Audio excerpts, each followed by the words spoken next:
In the UK, we've become a little bit inherently fearful of feedback sometimes because we've got some of those negative, we've got used to associating feedback with negativity, which you mentioned, if you close the door, we'll have a feedback session, people would run to the hills, I think you mentioned before. So what kind of approach can we do to get over that? Because obviously feedback is a two-way thing as well. It's not just managers telling employees how they could improve, but also employees feeding back to their management style potentially and how they can perform best. What kind of approaches would you recommend for overcoming that negative association with feedback? Yeah, I think a couple of things. I think the first thing would actually be, almost as you hinted there, Nick, is actually ask ourselves, be a role model. So if I'm reporting to you, then the question to you would be, Nick, how many times have you asked for feedback about yourself? And every manager should be asking that question. And it's sure. And I'm not saying that lightly. It's a brave question, because to go and get your first feedback or your first 360 from your team when you've not asked it, it is a challenge. Your team might not know how to frame it. So you might need to guide them on what good feedback looks like and how they can frame it. But I think it's a great way to role model, actually saying, well, because otherwise, how do we expect to give people feedback and for them to be receptive if we're not role modeling it ourselves? Sure. It basically says, otherwise, I'm okay to be vulnerable and I'd like you to try that approach too. I think the other approach that can be really helpful is to, we've talked in this session, as traditionally in a lot of focus about feedback and development, about it. As you said, it's a two-way process. Really, we should flip it around and say, right, okay, Nick, I'm going to be giving you some feedback with your work every week or so. I should be asking you how you want that feedback. And I should be giving you the chance to say, well, actually, Paul, don't give me feedback on a Friday afternoon. I'm going to take it with me for the weekend and I won't sleep. Or don't give it to me before I go on holiday. Or you might want to say, well, actually, why don't we look through some different methods? There's a few different techniques. So why don't you find a way you'd like me to give you feedback? And we can have a more productive conversation in that way. Yeah, really, really good points. Really good points. So what else then is in the mix to help managers? They want to become world-class at giving feedback. As you said, you raised one question there that I probably haven't done enough, which is asking my own team for more feedback and for how I manage them, and also for asking them when a good time to give. There's 2 points that I don't ask at the minute. I'm going to make notes and try and do that for myself. What other things can we do if I really want to become world-class at being the best manager for providing top-notch feedback? What would you recommend? Okay, 2 things. I think at an individual level, it's about actually practicing and doing it and thinking about what you did. There's a lovely story about Tiger Woods, and yes, I'm a reformed golfer in a way, but Tiger Woods was practicing at the range with one of his coaches, and he's hitting balls, and he stops, and he's just standing there doing nothing. And after a while, his coach gets a bit curious and a bit bored. Says, "Well, Tiger, come on, let's hit ball." And Tiger says, "Hang on, I'm thinking about what I just did. I'm thinking about what I just did." And it is one of those things and it's easy to say that. I know we're all living in challenging times where we don't have much time.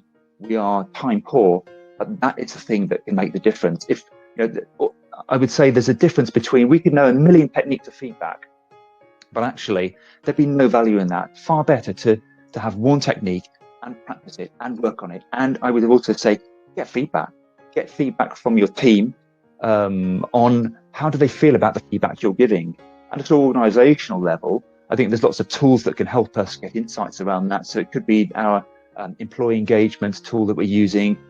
Seeking a 360 as well can be a good way of doing it, because you can define the different areas you'd like to get feedback on. I think at an organizational level, as well as the measurement of that, the other side is that organizations need to be better at supporting managers to learn how to give feedback.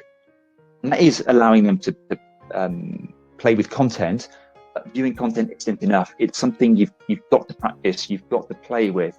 There's a nice quote by a Swiss poet called Hermann Hesse who said, "Everything sounds a bit different when you say it out loud." And there's certainly true for feedback.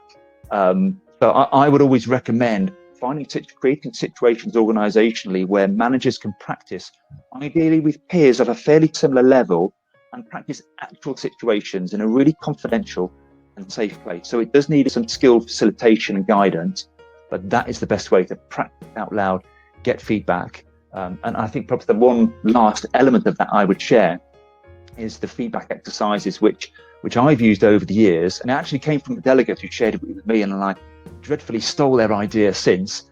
We were doing some role plays, and the delegate said, well, why don't you swap things around? And I said, well, what do you mean? And he said, well, let's say Nick has got an example of feedback he'd like to give to someone in his team. So rather than Nick giving that feedback to you, Paul, playing that person, Paul, you don't know how that person reacts. Nick does. He's worked with them, and that's probably why he wants to give them the feedback. So ever since that day, about 10 or 12 years ago, when I asked people to bring feedback situations to training situations, what we do is we swap it round. So Nick, you would give that feedback to me. I would giving that feedback. You know that person. You know how they're going to react. You know they might be a bit negative or defensive. And then we've got observers who will watch it as well.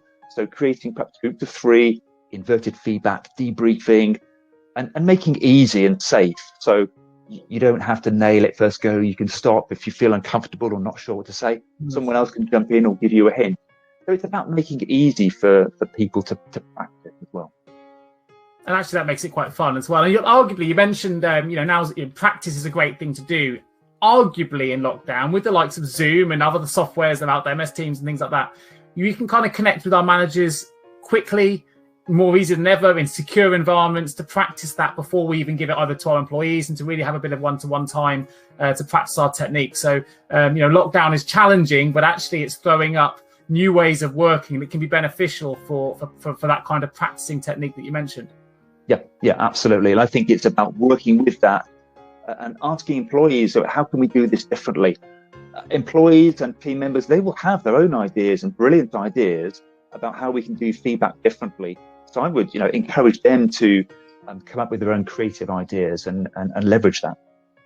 Amazing. Well, Paul Gallichan-Todd, it's been an absolute pleasure for you joining me on the Listening Lounge today. I think with 2021 ahead of us, I think we're going to see a lot of digital transformations taking place. Feedback's going to be more important than ever. So thank you ever so much for joining me today on the Listening Lounge. It's been really, really good for me. I've taken loads of notes down, 2 points immediately, which I'm going to be implementing. So thank you for that. And of course, every good conversation starts with good listening. I wish you all the best for 2021, and all of you brilliant viewers that are watching this right now, I wish you all the success for 2021 too. And I'll bring you the next episode of Listening Lounge real soon. Thank you. Thanks, Paul.